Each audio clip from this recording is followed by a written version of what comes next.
Malheureusement, nous sommes dans une situation très fâcheuse où c'est des combines et des complots au sommet de l'État et particulièrement au ministère des Finances qui rejaillissent sur le fonctionnement de ces services qui sont quand même stratégiques. Les impôts et domaines, c'est peut-être presque 80% du budget de l'État. La douane, c'est plus de 25% en dehors des aspects sécuritaires de l'économie.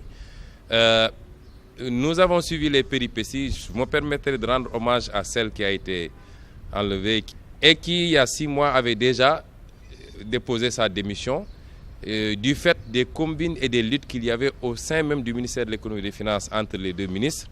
Et elle s'est retrouvée prise en tenaille. On ne l'a pas laissé travailler, on ne lui a pas laissé choisir son équipe. On a voulu lui imposer des décisions.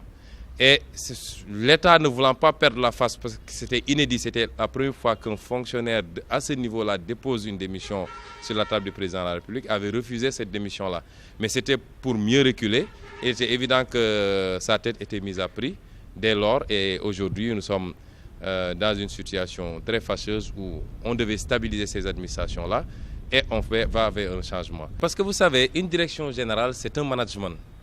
Et celui qui arrive à sa technique de management avait dégagé ses priorités, ses objectifs. Bien sûr, on va nous dire qu'il y a la continuité, mais il n'est pas avéré que celui qui va arriver, celui qui va le remplacer, a les mêmes méthodes de management, a les mêmes orientations.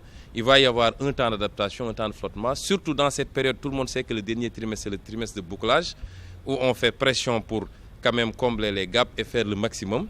Il est évident que ce n'était pas le meilleur moment pour procéder à un remplacement et simultané d'ailleurs des deux directeurs généraux.